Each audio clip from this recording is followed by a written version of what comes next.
Going to turn to our fourth paper, authored by Brendan Pierpont. Brendan studied economics and political science at Macalester College, then received his master's in management science and engineering from Stanford.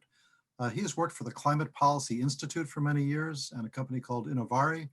He's currently senior electricity analysis analyst for the Sierra Club, but important to note that he is writing this paper and presenting today with us as an individual and not representing the positions of the Sierra Club. So Brendan, please share screen and we'll get rolling.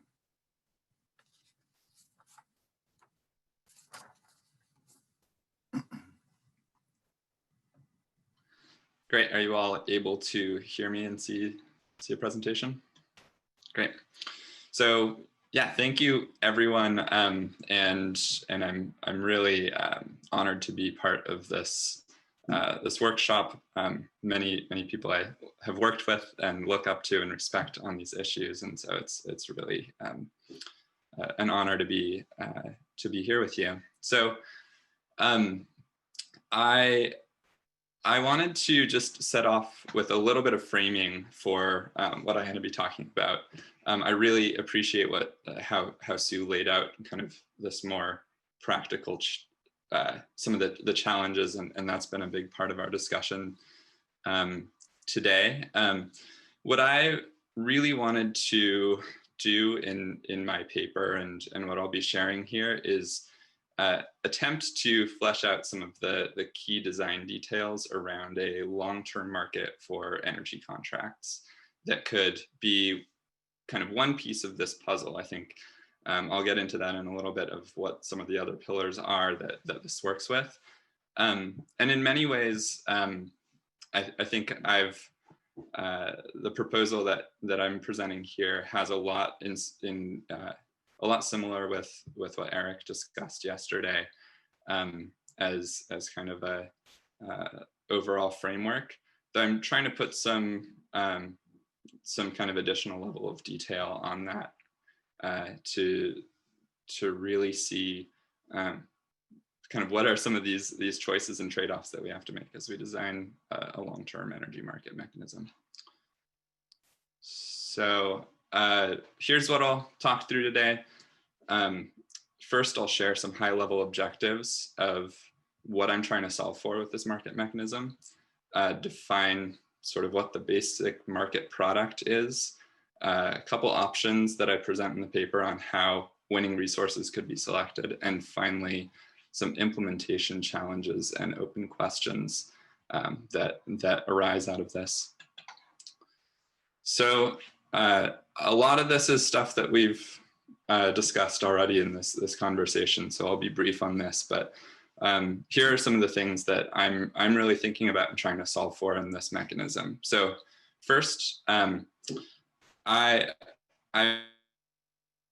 really wanted this concept to be something that's simple and straightforward. I think that's going to be really important both for building trust with market participants, that a level of transparency that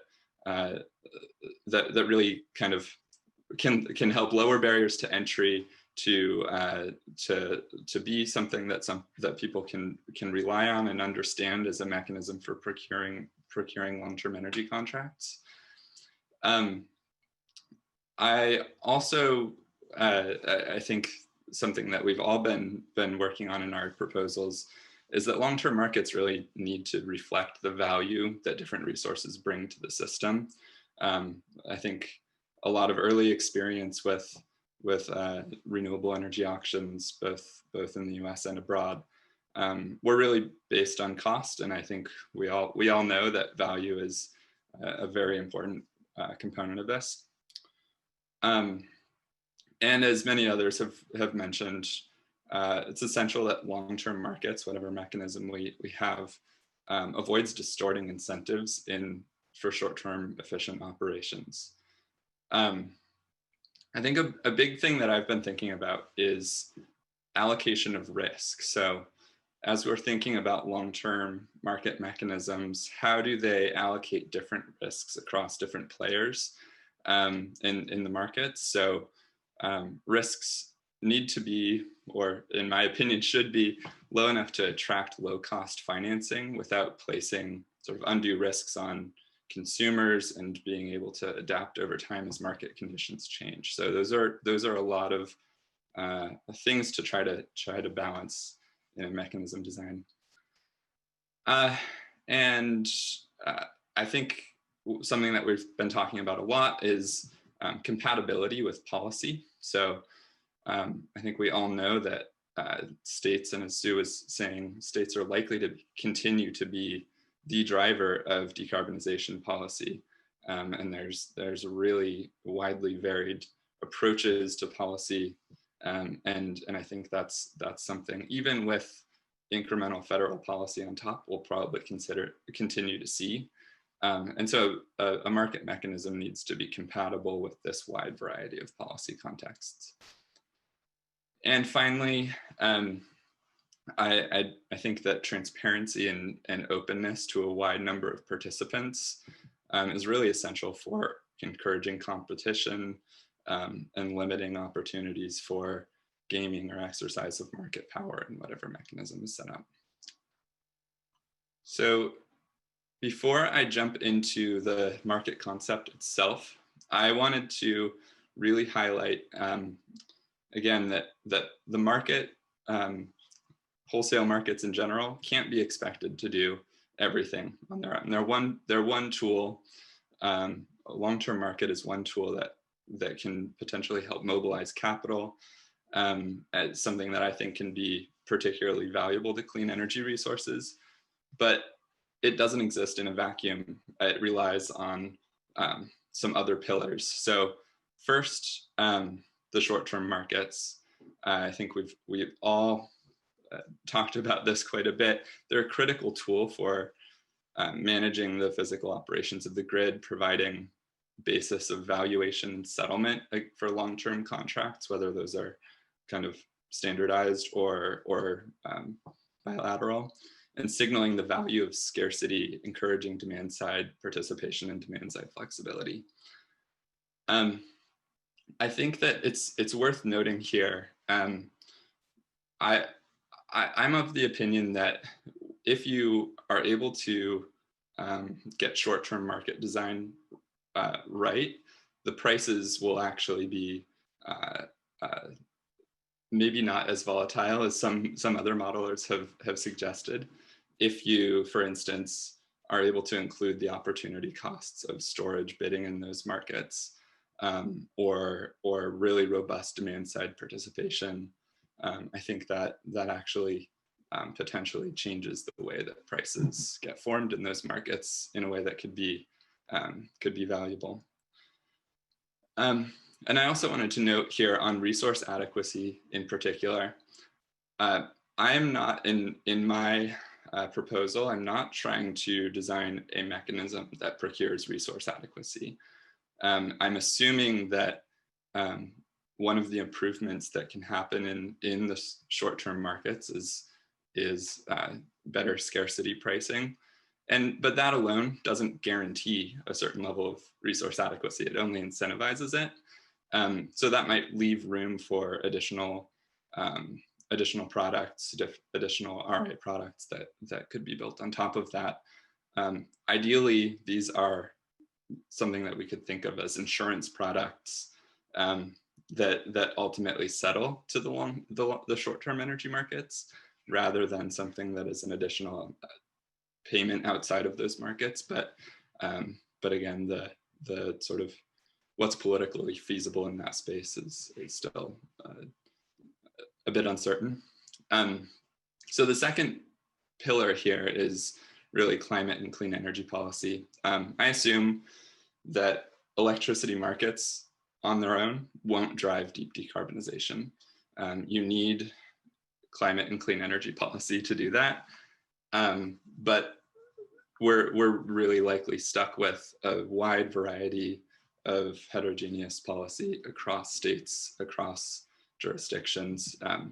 And so, that's for real reasons. There's political constraints and preferences that drive what different states want out of their clean energy policies, and that needs to be kind of respected and accommodated in a market framework. So I'm going to jump now into some of the nuts and bolts of this concept I've laid out. So first, the basic product that I'm proposing here is essentially a long-term contract for differences that has a specific production shape. But the specific production shape is not actually binding in any way in how the resource operates. It's just used as a basis of settling the contract. I think that's a really important distinction to make here. And I'll get into a little bit of why. So the seller would commit to, they'd bid their fixed price, they'd commit to this specific production profile. And then as a contract for differences, they get a fixed price, and then the variable price applied to that production shape is netted out. So in this framework, the buyer is essentially bearing the price risk associated with that predetermined production shape, though that should be somewhat offset by their exposure to those price risks in buying energy to serve their load. Well, the seller is really bearing the production risk relative to this predetermined contract profile. So if they are underperforming or overperforming, they're bearing the extra cost or keeping the extra revenue that they get from their actual performance in the physical market. So let me just walk through an example, hopefully to kind of put a little clarity around this. So let's assume that there's this solar PV project. I've used a profile from a location in Texas just for the example here. And they bid in a fixed price bid, and they specify this shape. I've been using for some of these examples just an hourly by monthly shape. I think there's flexibility in how you actually define it, but I think that those kind of the intraday profile is important, and the seasonality is important for really defining the shape and the value of different resources. So and just quickly, that orange line is in this example the shape that they're bidding in and committing to as a basis of this contract. So now the project gets built, they're producing, their actual production varies from day to day to year. It doesn't actually match up perfectly in every day, obviously, with this shape that they've bid. And I've charted here, just each dot here is a hourly observation over several years of kind of a real solar site.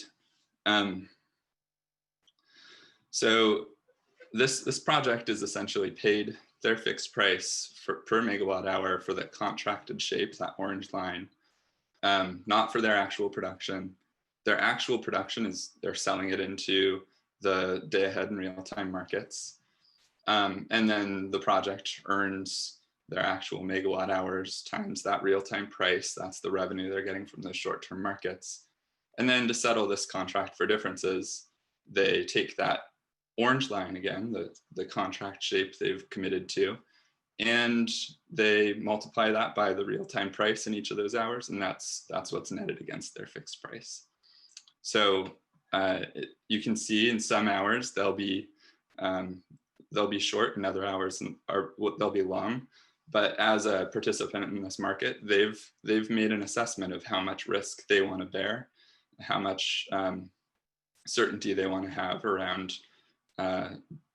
whether they're long or short, and they might have other approaches to mitigating some of that production risk.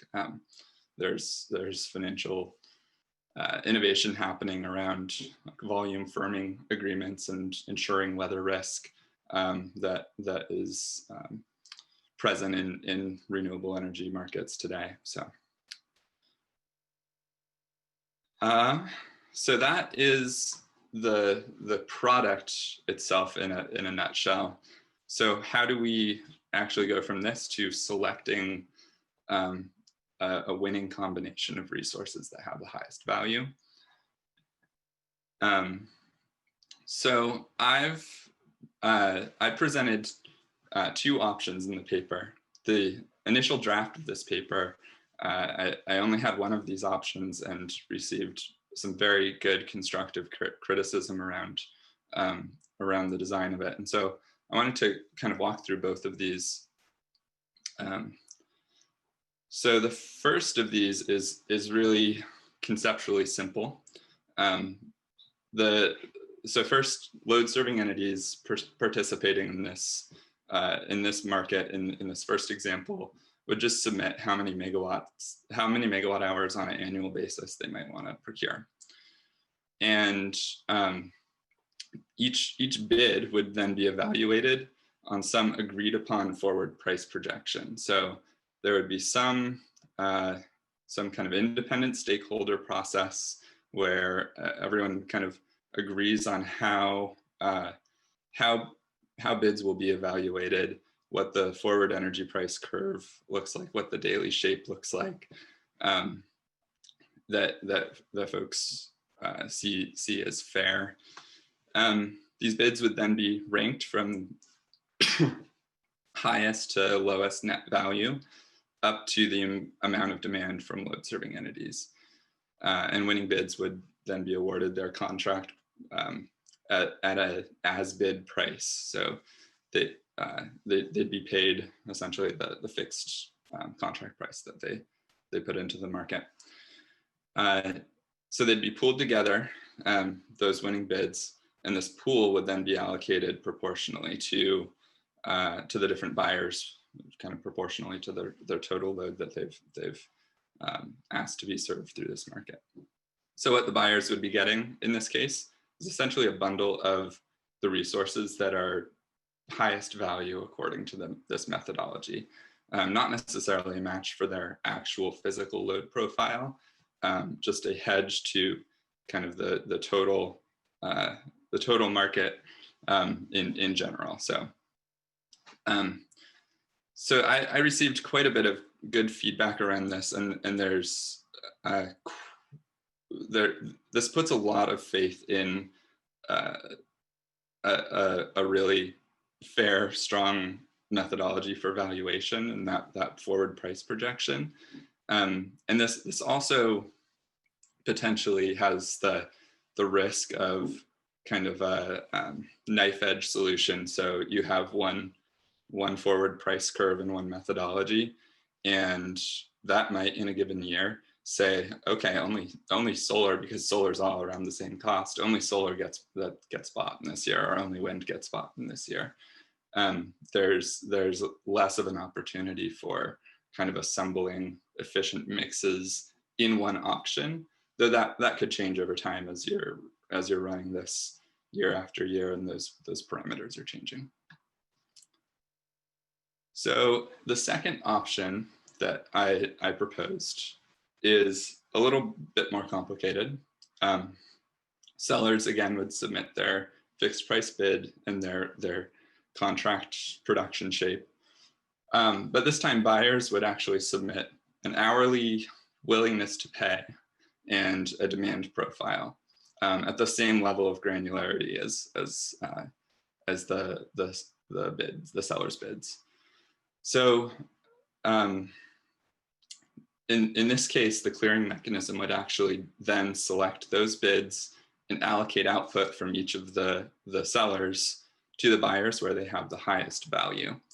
And this is sort of a scaled down version of, in many ways, of what Steve was talking about yesterday, where you're taking in a bunch of bids and aggregating a portfolio that's optimal, rather than sort of relying on a bunch of different products that have a bunch of different parameters and different kinds of performance characteristics it's doing the same thing, but just around energy shapes, which I think is a much kind of simpler way to think about this. And again, that doesn't necessarily get at kind of every resource that you would need in the system. It doesn't necessarily point to the transmission you need to build, or very flexible resources or resource adequacy resources that you may need in that system.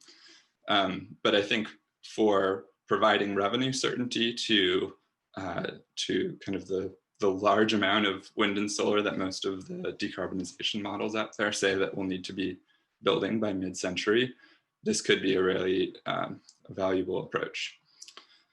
So this mechanism could essentially spit out which contracts clear and contribute to that highest value mix, proportion of each contract that's allocated to each buyer, and a time profile of contracted supply for each buyer.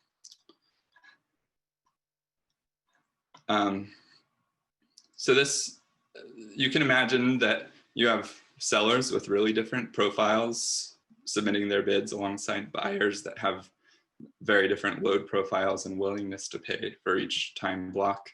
You can imagine, say, a corporate customer, or maybe a flexible load like hydrogen production or something else, having a really different load profile and willingness to pay for energy at different times.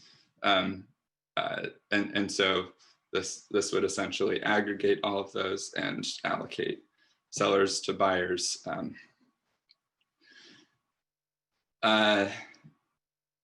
And so I'll move ahead here.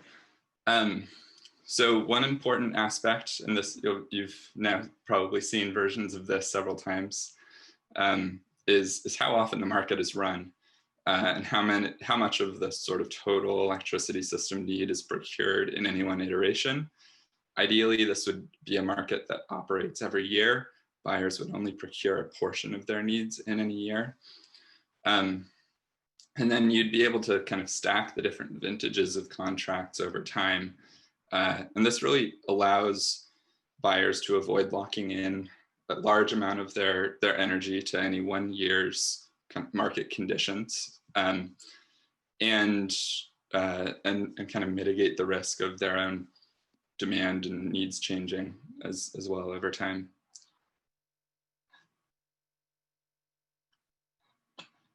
So going back to the point that I made earlier around risk allocation, I wanted to highlight in this how I thought kind of key risks might be born in this model.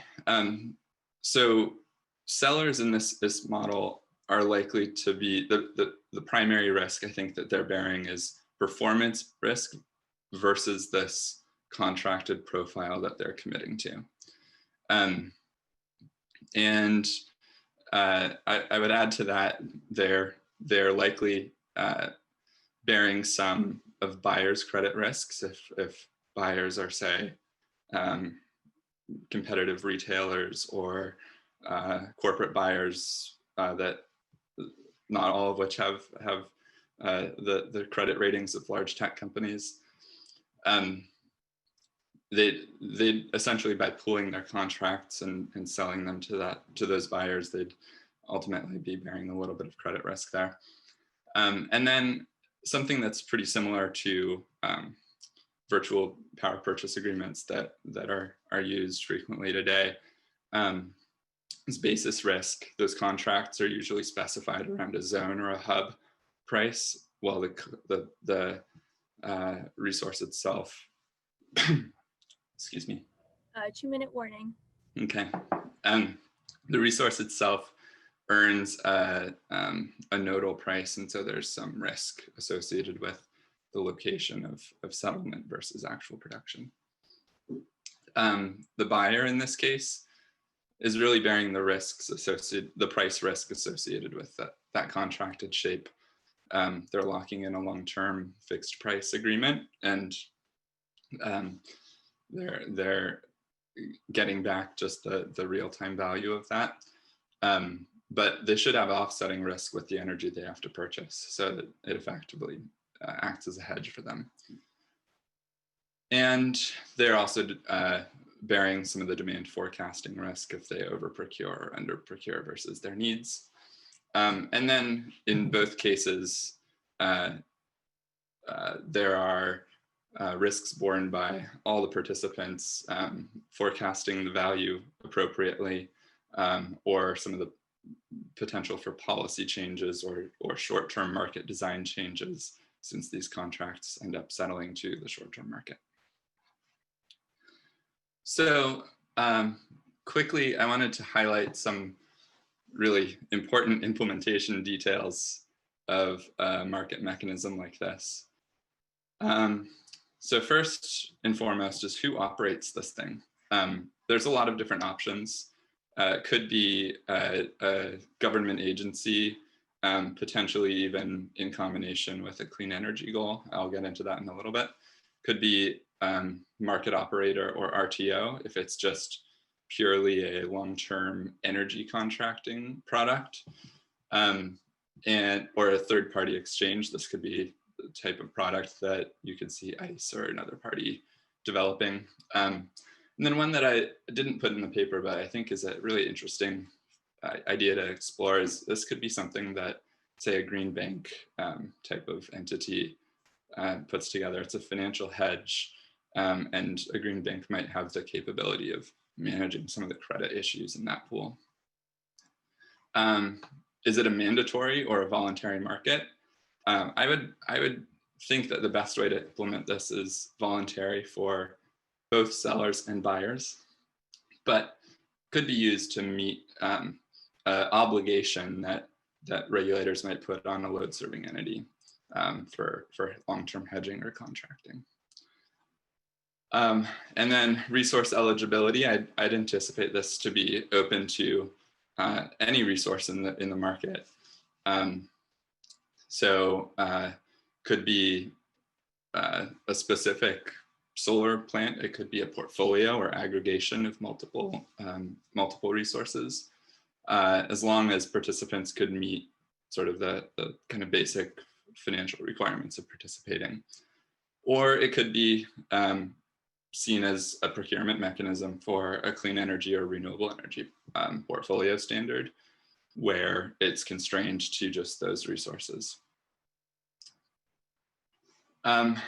Interactions with clean energy and climate policy, I would imagine that essentially that policy is exogenous to this market, but the policy incentives would actually affect the outcomes of the market. So clean energy attribute procurement could reduce the cost that clean energy suppliers would need to bid into this market.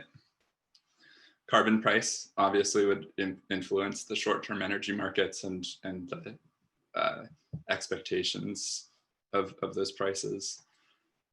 And then I think a couple areas that need a little bit more sort of thought and development in this.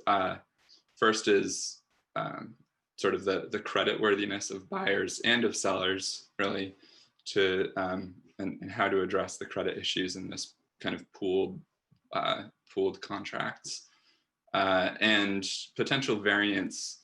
So this is really what I've laid out here is just shaped energy and energy profiles. And as we've discussed, and I think Eric spoke to a bit, there's other contract structures that might be better suited to flexible resources, dispatchable resources, that a similar sort of methodology overall, maybe with some different details, could be applied to. So with that, thank you, and a special thank you to Carl and Karen and Heidi and Catherine for all of the work that you've done to organize this effort and this workshop. And thank you to the reviewers that really provided a lot of great input and comment on my paper. So thanks, and I'll open it up to questions.